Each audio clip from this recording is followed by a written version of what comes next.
moi, le Parlement des écrivaines francophones, c'est un lieu magique. C'est une magnifique mixité.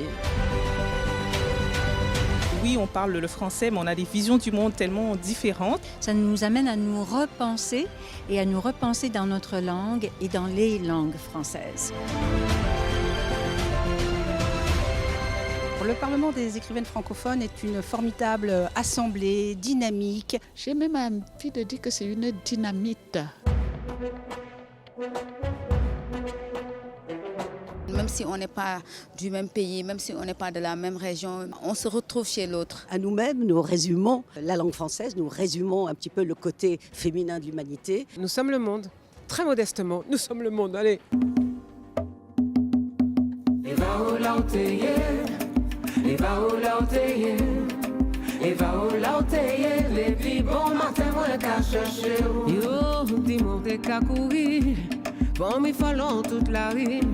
Yo, dis-moi où pas de fil, où là, on comprend, non, pas de l'égout. L'idée trottait dans ma tête depuis des années. Comment créer une plateforme féminine dans laquelle il y aurait en partage la langue française et des préoccupations communes, surtout la cause des femmes et un regard sur le monde qui vient des écrivaines, des femmes qui pratiquent l'écriture. Orléans nous a marrainés. Le Parlement a été créé. Nous sommes actuellement 150 écrivaines. Nous venons de pays différents, de continents différents. Être du même pays, on n'a pas forcément la même culture. La culture, il faut la cultiver. Et à la tête de pactole absolument stratosphérique. Ici, nous avons encore un chantier immense.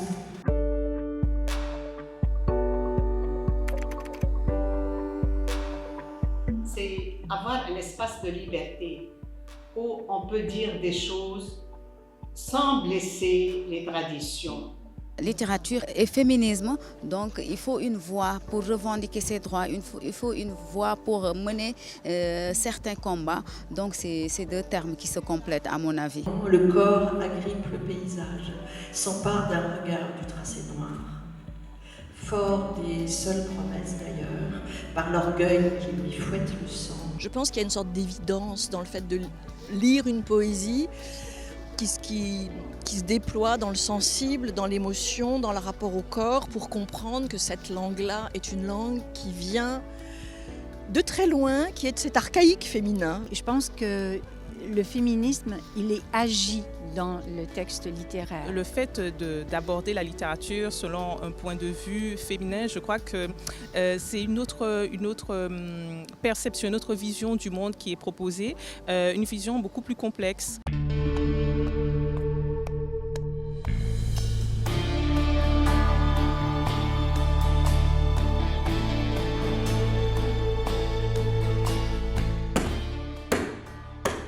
Mesdames et messieurs, la Cour.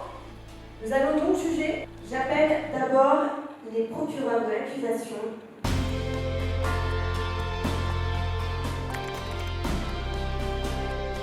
Les femmes qui écrivent, les femmes qui traversent les frontières, les femmes qui disent, surtout dans notre monde arabo-musulman, où on ne dit pas « je », surtout quand on est femme, où on dit « on », c'est la communauté qui prime. À partir du moment où une femme dit « je » et revendique un droit à dire le monde, nous sommes dangereuses. Si les femmes prennent la plume et vont de l'avant, elles vont menacer les hommes. Donc j'imagine que, effectivement, dans la perception habituelle, dans la perception de tous ces régimes autoritaires qui nous entourent, particulièrement dans cette région, je dirais que oui, les femmes qui écrivent sont dangereuses et on veut les museler et nous, on ne va pas se laisser faire. Bien sûr, des femmes qui prennent la parole remettent en question les lois du patriarcat, où elles parlent de leurs désirs ou de leur corps, ou elles se positionnent peut-être sur des sujets plus sensibles. Cela peut parfois déranger, perturber le cours des choses ou la pensée générale.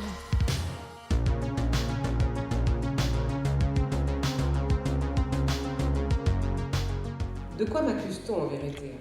Je ne saurais compter le nombre de délits de ces écrivaines, parmi lesquels la trahison du secret tribal, l'outrage à la pudeur. Oui, sûrement. Les femmes qui écrivent sont dangereuses pour l'ordre établi, quand l'ordre est profondément patriarcal, etc. Mais que pour le coup, oui, on est coupable dans ce cas-là. Mais on mérite un verdict d'acquittement, parce qu'on fait du bien à l'humanité. Nous prononçons donc l'acquittement des écrivaines.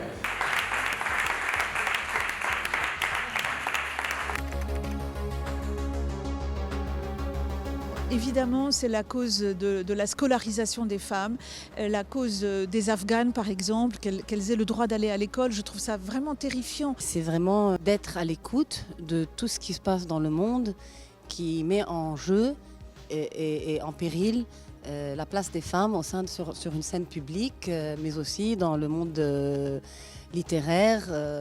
Elles sont inquiétées dans tous les pays où il est encore question de dictature.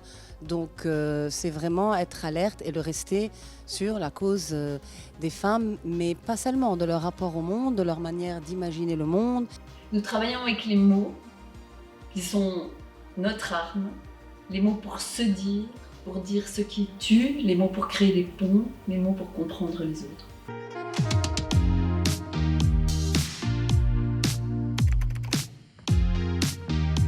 Mon mot préféré du français, c'est bruissement. Mon mot préféré, c'est le mot amour. Passion. Peut-être ouverture. Amicalement. Paix et amour. Liberté. Générosité. J'aime beaucoup le mot subversion. Amour. Il y a tellement de beaux mots dans la langue française. J'aime beaucoup itinéraire. L'exil. Amour. Mais dans toutes les langues. Hein. En créole, c'est l'amour.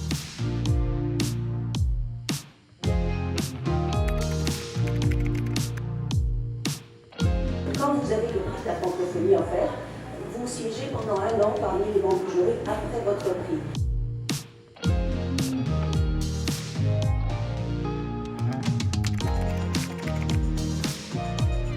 Je considère le Parlement des écrivaines francophones comme une richesse et une diversité. Un message de résistance, de paix et de confiance dans le pouvoir des femmes. Et le Parlement des écrivaines francophones réunit les femmes au-delà des frontières, autour des mêmes idéaux. Ça reflète déjà notre façon d'être, de penser, de vivre, c'est-à-dire très ouverte à toutes les cultures, à tous les courants, à toutes les pensées. Je vais vous dire, ce que ça apporte, c'est d'abord sortir de la solitude, parce que vraiment écrire est quelque chose de tellement solitaire. Donc ça fait du bien de sentir qu'on appartient à une communauté avec laquelle on peut partager. On a tendance à vivre peut-être un peu en vase clos dans nos univers personnels, mais on a vraiment besoin ce que Glissant appelle le tout-monde, de la littérature. Et voilà. C'est à la fois profond et joyeux. Voilà, c'est vraiment une famille.